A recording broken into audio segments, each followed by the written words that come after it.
Marley was dead to begin with.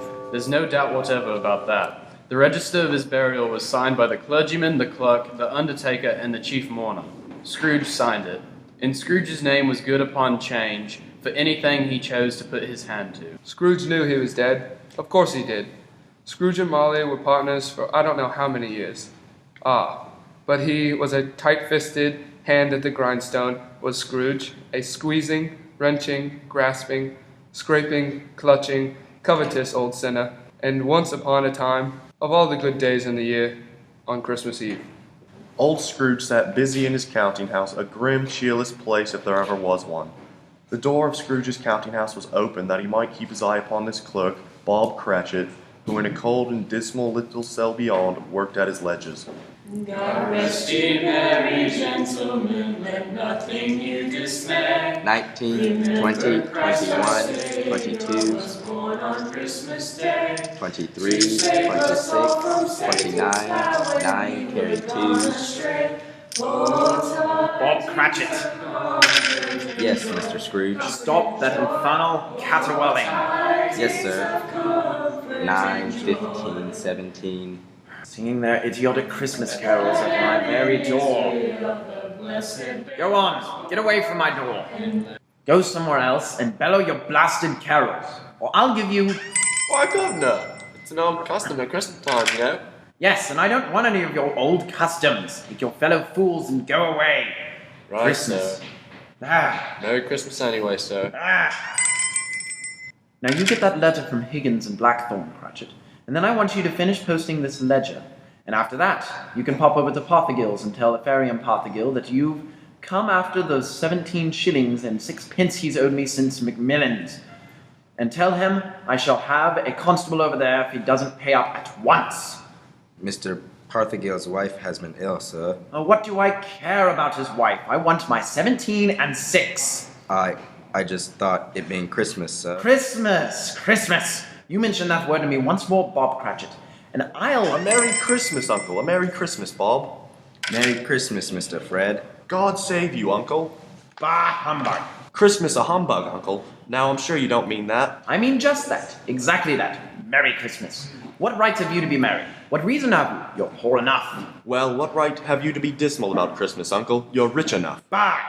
Now, Uncle, don't be cross. Well, what else can I be when I live in such a world of fools? What Christmas to you but a time for paying bills without money? Merry Christmas! A time for finding yourself a year older and not an hour richer. If I could work my will, every idiot who goes about with Merry Christmas on his lips would be boiled in his own pudding and buried with a stick of holly through his heart. He should. Uncle! Now, nephew, keep Christmas in your way and let me keep it in mine. Keep it, but you don't keep it, Uncle. Well, let me leave it alone then. What do you want? Christmas gift, I've no doubt. I came to wish you a Merry Christmas, Uncle. A Merry Christmas. Much good may Christmas do you. Ha! Much good it has ever done you. There are many things from which I derive good by which I have not profited materially, I dare say, Uncle. Christmas are among the rest. But I have always thought of Christmas time as a good time, a kind, forgiving, charitable, pleasant time, and therefore, Uncle, though it has never put a scrap of gold or silver in my pocket, I believe it has done me good, and will do me good. And I say, God bless it. God bless Christmas. Hurrah! Let me hear another sound out of you there, Bob Cratchit, and you'll keep your Christmas by losing your situation. As to you, nephew, I wonder you don't go into Parliament. You talk enough nonsense. Oh, don't be angry, Uncle. I want nothing from you. I ask of nothing of you. Why can't we be friends? Good afternoon. I'm sorry you feel that way. Well, I tried. A Merry Christmas to you, Uncle. Good afternoon. And a Happy New Year. Bah! Humbug. And a Merry Christmas to you, Bob, and the missus, and to Tiny Tim. Oh, thank you, Mr. Fred. Same to you, sir. Good day, sir. Good day, Bob. Nonsense. Wattle. Flummery. Talking of Christmas and not 2 sixpence to jingle together in his trousers pocket. Hey, you there, Bob Cratchit. Come here. What are you doing there? I'm only putting a bit more coal in the fire, Mr. Scrooge, seeing it's so cold in there, sir. You put that coal back into the scuttle. A fire indeed. I can tell you, if you use coal at that rate, you and I will soon be parting company, Bob Cratchit. You understand that? There's many a young fella'd like your situation, you know. I'm sorry, sir. My fingers were getting a little stiff with the cold. Then put on your mittens. There's someone at the door. Go see what it... Yes, sir. Good afternoon, sir. Good afternoon. This is the firm of Scrooge and Marley. Yes, sir. I should like to see the head of the firm, if I may. Oh, very good, sir. What is it? A gentleman to see you, Mr. Scrooge. Have I the pleasure of addressing Mr. Scrooge or Mr. Marley? Marley's been dead these 7 years tonight. I'm Scrooge. Well, now, Mr. Scrooge, at this season of the year, it's only fitting that we who are more fortunate should raise a fund to buy the poor some meat and drink and means of warmth. You may not believe it, sir, but many thousands are now in want of common necessities. And hundreds of thousands are in want of the simplest comforts. Are there no prisons? Well, there are plenty of prisons, sir. And the workhouses? They're still in operation, I trust. I wish I could say they are not, but they are, sir. The treadmill and the poor law are in full vigor, then? Both very busy, sir. Ah, I'm glad to hear that. I was afraid, from what you said at the first, that something had occurred to stop them in their useful course. No, sir. All these instructions that you mentioned are flourishing, but it's nevertheless true that some additional provision for the poor and the destitute must be made. A few of us are endeavoring to raise such a fund, you see, and what shall I put you down for? Nothing. Oh, I see. You wish to be anonymous, sir. I wish to be left alone. I don't make merry myself at Christmas, and I can't afford to help make a lot of idle people merry. I help to support the establishments that take care of the poor. They cost enough. Let those who are badly off go there. Many can't go there, sir, and many would rather die. Then my advice to them is to do so, and decrease the surplus population. Besides, I've only your word, for that all of this is so. It's the truth, Mr. Scrooge. Well, so be it then. It's not my business. It's enough for a man to understand his own business, and not to interfere with other people's. Mine occupies me constantly. Good afternoon, sir. I quite understand. Mr. Scrooge, good afternoon. Cratchit, show this gentleman out. Yes, sir. This way, sir, please. Sir, I couldn't help but overhearing. I should like to contribute 2p. Cratchit. Yes, sir. It isn't much, but it's all I can afford. But there are others in worse situations than I. You're a generous fellow. I wish I might say so of your employer. Cratchit. Yes, sir. Good afternoon, sir. Good afternoon. Cratchit. Merry Christmas. Merry Christmas. Yes, sir. Close the door. Yes, sir. 24, 31, 1, carry 3, 33. It's too late to have you go to Parthagil's. He'll be closed up for Christmas. Like these other fools. May as well close up the place now. Yes, sir. It is getting a little dark. Hard to see the figures. I suppose you'll want the entire day tomorrow. If it's quite convenient, sir. It's not convenient, and it's not fair either. But I suppose I can't do anything about it. If I was to stop half a crown of your wages, you'd think yourself very ill-used, I'll be bound. Well, sir, Yeah, but you don't think me ill-used when I pay a day's wages for no work. it's only once a year, sir. Once a year indeed. A fine excuse for picking a man's pocket every 25th of December, but I suppose there's no good talking. You must have the whole day. Well, see that you're here all the earlier the next morning. You understand? Oh, I will, sir. I will indeed. Good night, sir, and a Merry Christmas. Bah! Merry Christmas. Bah!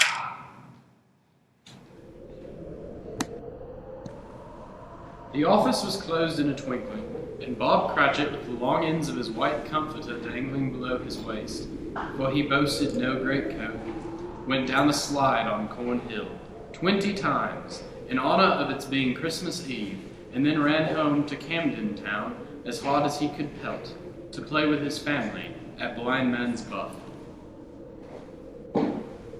Scrooge, on the other hand, took his melancholy dinner in his usual melancholy tavern, having read all the newspapers and spent the rest of the evening with his banker's book, went to his dismal house. Darkness is cheap, and Scrooge liked it. The yard was so dark that even Scrooge, who knew its every stone, had to grope with his hands through the fog and the frost to find the door. Scrooge walked through his room to see that all was right. Sitting room, bedroom, lumber room, all as they should be. Nobody under the table, nobody under the sofa, nobody under the bed, nobody in the closet. Closed the door. He locked himself in, he double-locked himself in, and took off his cravat, put on his dressing gown and slippers and his nightcap, and sat down before the fire to take his gruel.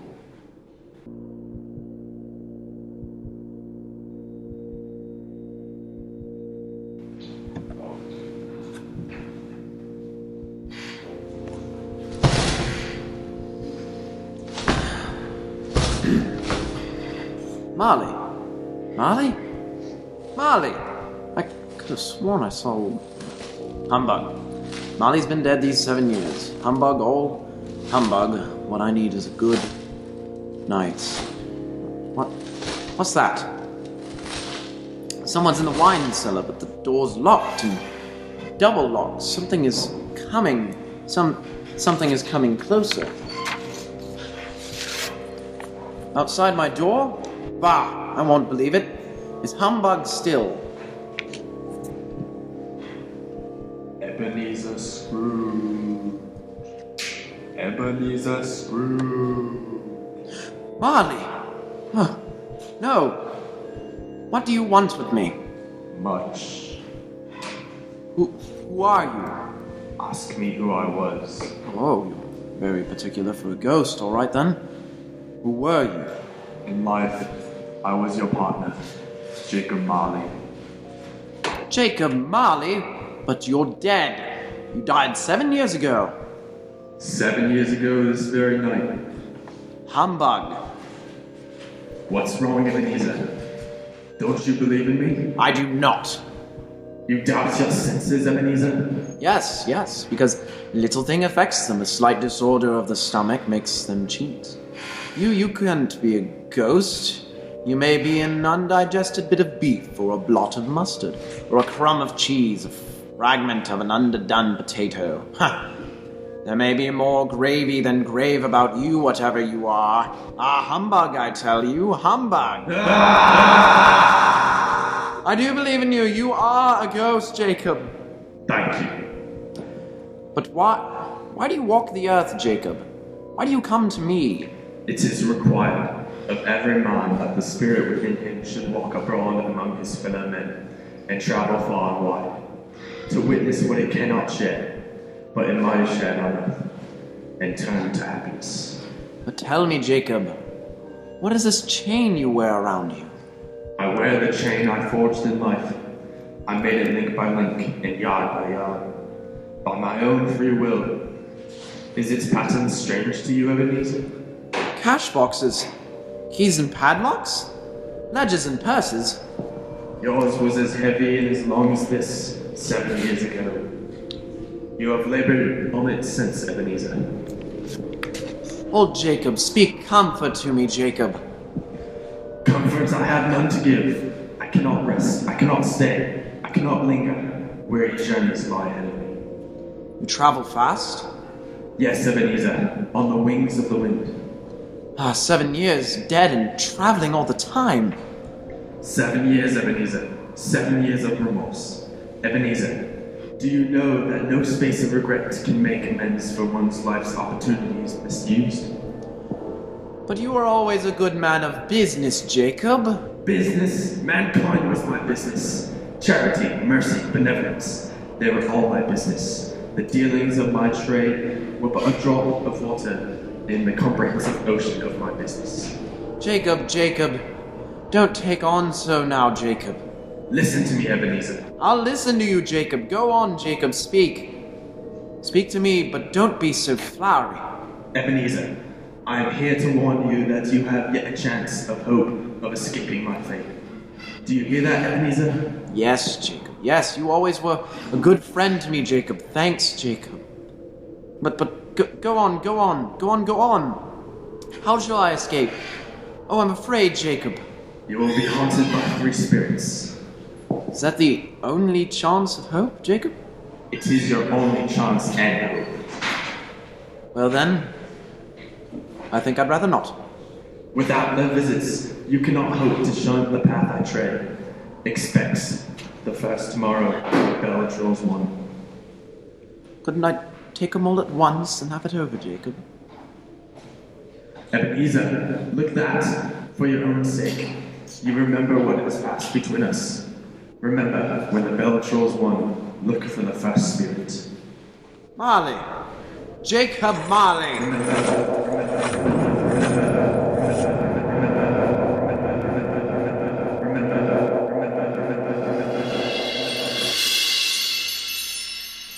Scrooge awoke. He was lying on his bed, fully dressed. Suddenly, the curtains of his bed were drawn aside, and Scrooge found himself face to face with the unearthly visitor who drew them. As close to it as I am now to you, and I am standing in the spirit at your elbow. It was a strange figure, like a child, yet not so like a child, as like an old man.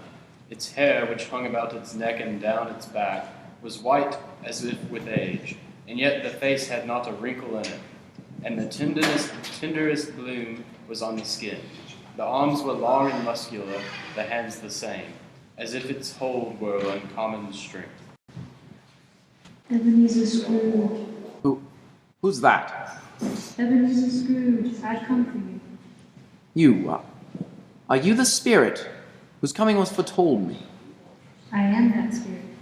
What are you? I am the ghost of Christmas past. Long past? No, your past. But what do you want of me? What brings you here to haunt me? Your welfare, Ebenezer Scrooge. Rise and walk with me. Oh, no. Not out the window. I can't do that. I'll fall down. I'm not a spirit. I'm mortal, and I'll fall. Bear but a touch of my hand upon your heart, and you shall be upheld in more than this. Come, follow me. Where are we? What's become of the city and the snow upon the ground? Where are we? These are the shadows of the things that have been. You recognize this countryside? Oh, I know every inch of it. Every rock, every tree. And that bleak building over there. Ah, that building, yeah. I was a boy there. Yes, I went to school in that horrible place. Do you recollect the path? I could walk it blindfolded. Strange, you should have forgotten. It's so many years. Come, let us go closer. Look through the window into that cold, barren room. What do you see, Ebenezer Scrooge?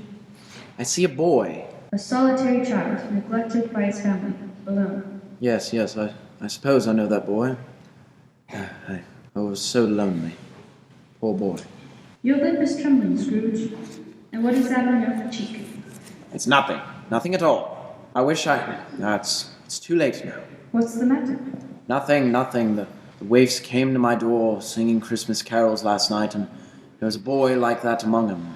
A poor, pale, thin little boy in a ragged coat. I should like to have given him something, that's all. Is that all? Come, Ebenezer Scrooge. Let us see another Christmas. You know this place, Ebenezer Scrooge? Know it. This is the counting house where I was apprentice. It's my old master, bless his heart, old Fezziwig. My master, alive again, and hosting one of his Christmas parties.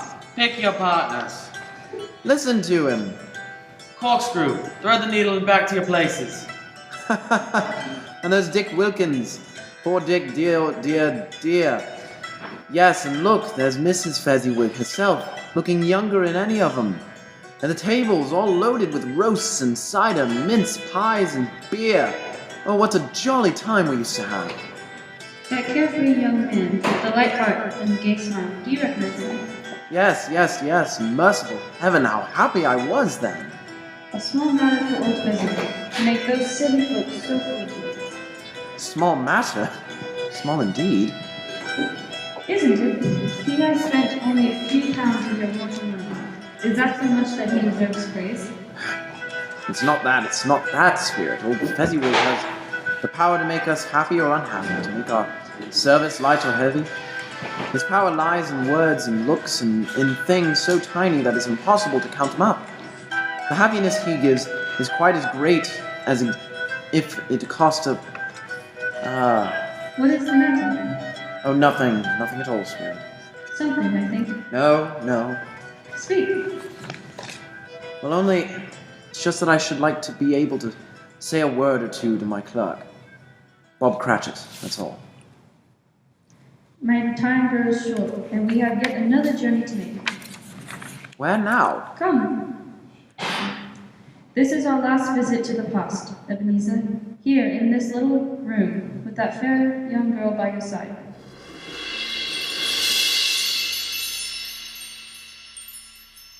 Do you recognize yourself, Ebenezer? No.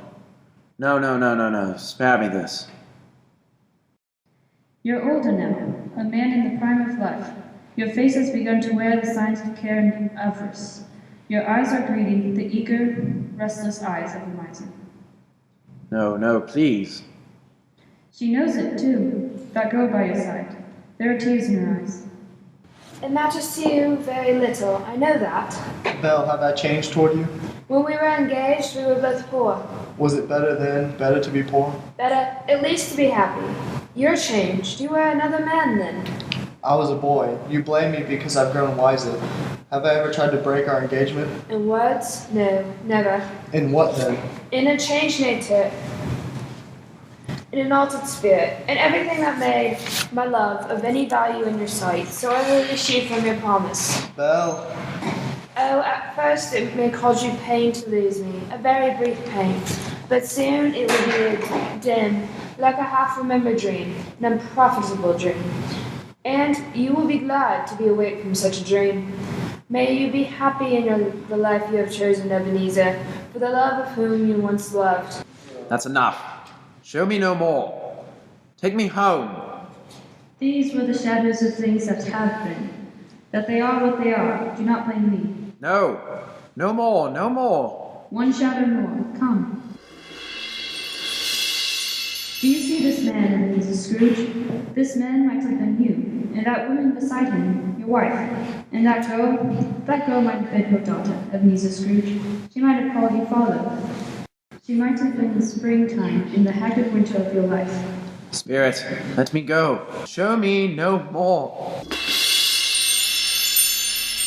Listen now, while they speak, Ebenezer. Belle, I saw an old friend of yours today. Who was it? Guess. Oh, can I? I know, Mr. Scrooge. Mr. Scrooge it was. I passed his office window today. It wasn't shuttered, and there was a candle inside, so I couldn't help seeing him. His partner Marley lies at the point of death, I hear, and there Scrooge sat, all alone, quiet, alone in the world, I do believe. Spirit, I can't bear any more. Leave me. Haunt me no more. Take me back.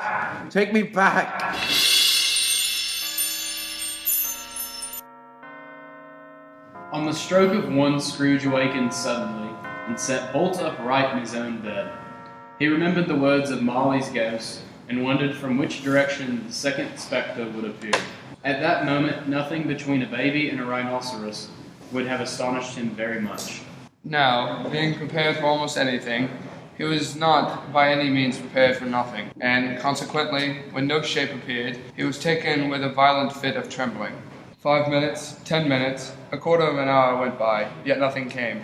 Then, as he sat on his bed, he became aware gradually of a great blaze of ruddy light, which seemed to shine upon him from the adjoining room. He got up softly, shuffled in his slippers to the door. It was his own sitting room, no doubt about that, but it had undergone a surprising transformation. The walls and the ceiling were so hung with living green that it looked a perfect robe, from every part of which bright gleaming berries glistened in such a mighty blaze went roaring up the chimney, as had never been known in Scrooge's time, or for many and many a winter season gone, heaped up on the floor to form a kind of throne, where turkeys, geese, game, poultry, great joints of meat, sucking pigs, long wreaths of sausages, minced pies, plum puddings, barrels of oysters, red-hot chestnuts, and seething bowls of punch that made the chamber dim with their delicious steam. In easy state upon this couch, there sat a jolly giant, glorious to see, who bore a glowing touch, in shape not unlike Plenty's horn, and held it up, high up, to shed its light on Scrooge as he came peeping round the door. Come in, Ebenezer Scrooge, and know me better, man. Who? I am the ghost of Christmas present. Look upon me. You've never seen the like of me before. You're different from the other spirit. You're tall, almost a giant, and that great torch you carry. Its light pours into the homes of rich and poor alike. Spirit, take me where you will. Last time I went against my will and learnt a lesson which is working now. If you have anything to teach me, let me profit by it. Touch my robe, Ebenezer Scrooge, touch my robe. Where have you brought me, Spirit? A humble dwelling in a humble street. It's humble enough. Yet there is happiness there. Who are these people? Who's that woman and the children? These are the family of your clerk, Bob Cratchit. His wife, dressed in a twice-turned gown, but brave in ribbons, laying the table for their Christmas dinner. And there, assisting her, is her daughter, Belinda. And the young man with the fork in the stuffing, that's Master Peter Cratchit. And the two little Cratchits. Listen, Scrooge. Martha's home! Martha's home! Why, bless your heart alive, Martha, my dear. Merry Christmas to you. Merry Christmas, Mother. How late are you, my dear? Oh, we had a deal of work to finish up last night. We had to clear away this morning. Well, never mind, so long as you're here now. Sit you down before the fire and have a warm Lord bless you. Where's Father? He's been to church with Tiny Tim. They'll be along directly. How is Tiny Tim, Mother? Any better at all? Sometimes I think he is, and sometimes I think, oh dear God, if anything should happen to Tiny Tim. Mother, you mustn't think of such a thing. Here they are! Here they are! There's Tiny Tim. Merry Christmas, everybody. Martha, welcome, my dear. Merry Christmas, Father and Tim. Merry Christmas, Martha. Oh, Tim, you darling. Oh, Father, I'm so glad to be home. And we're so glad to have you. There was nothing of high mark in all this. They were not a handsome family, these Cratchits. They were not well dressed. Their shoes were far from being waterproof. Their clothes were scanty and had known, very likely, the insides of pawnbrokers. But they were happy, grateful, pleased with one another, and contented with all the time. When at last they faded, Scrooge had his eye upon them, and especially on Tiny Tim, until the last. Many calls Scrooge made that night with the ghost of Christmas present.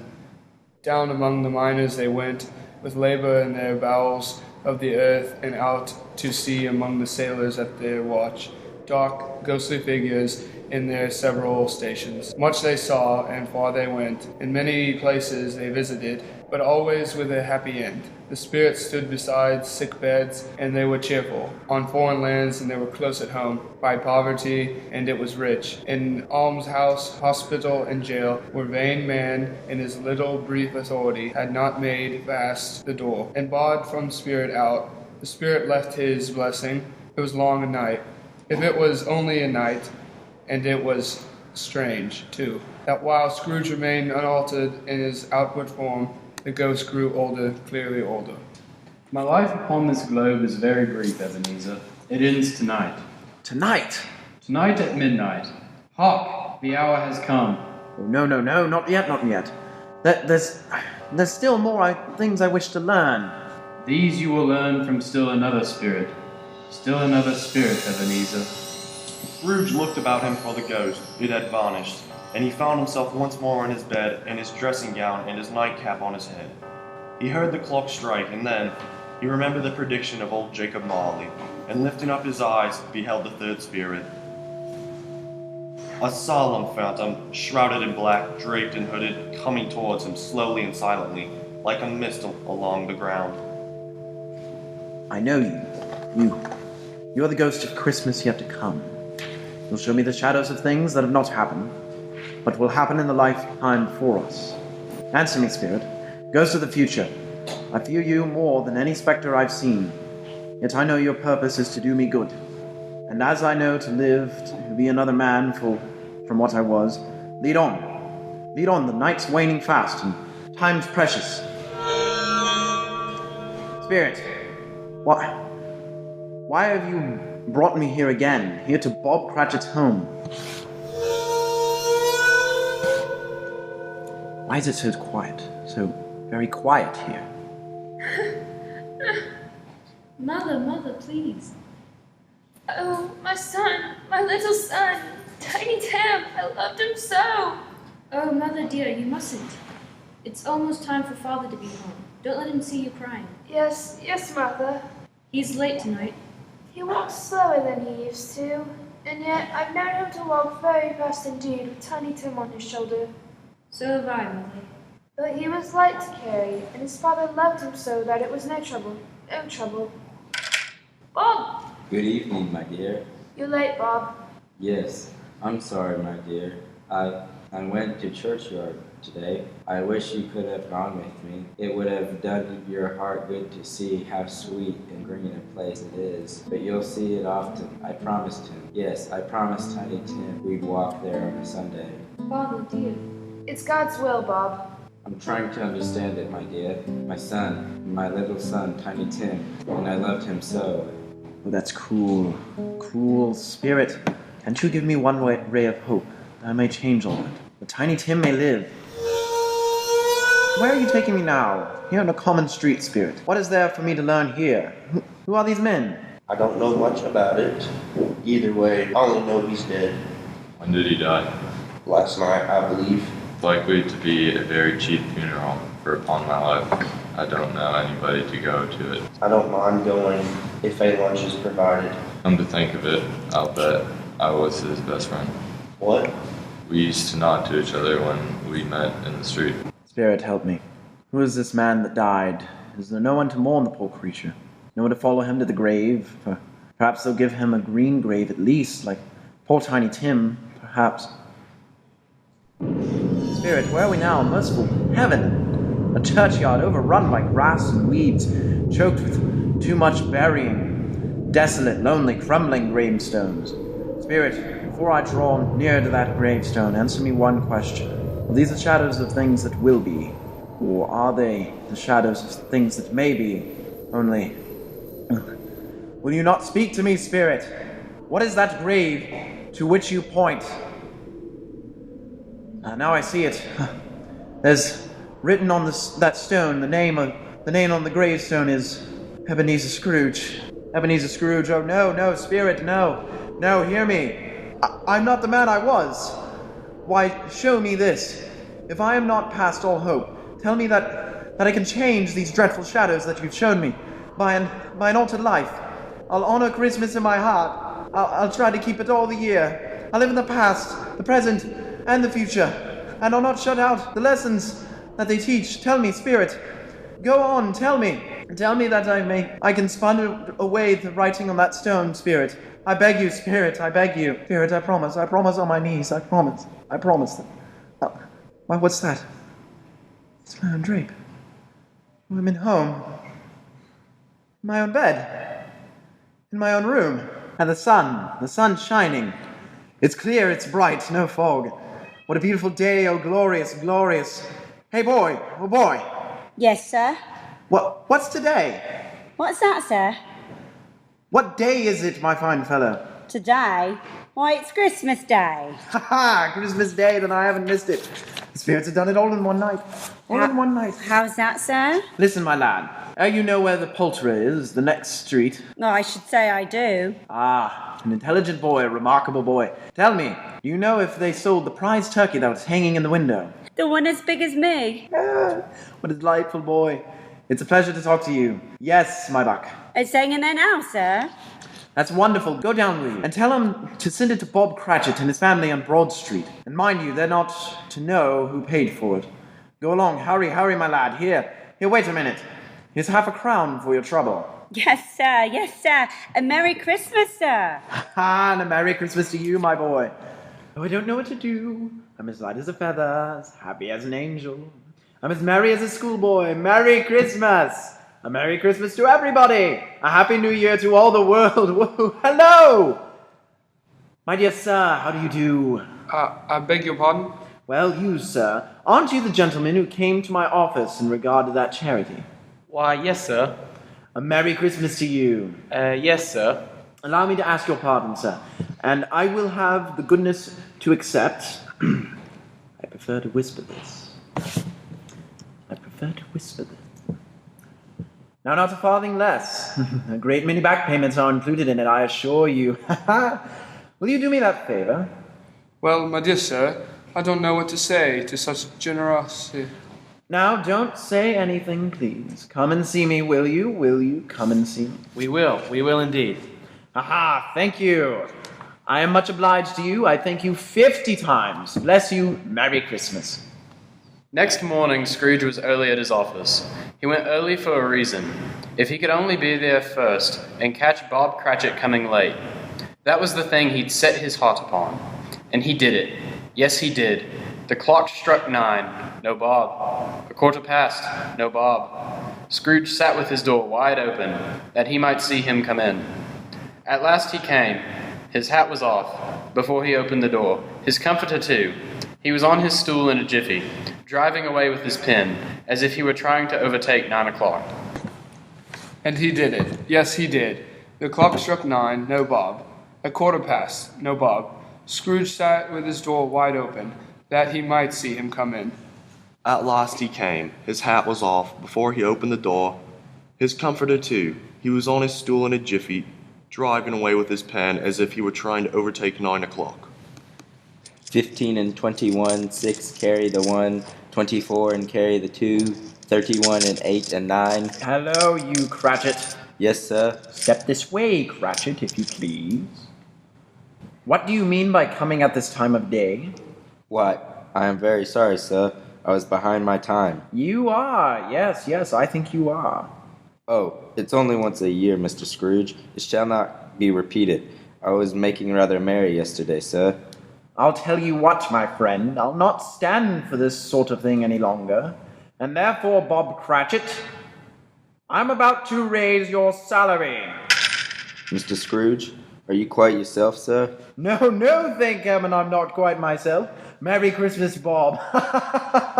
Merry Christmas, my good fellow, a merrier Christmas than I've given you in many a year.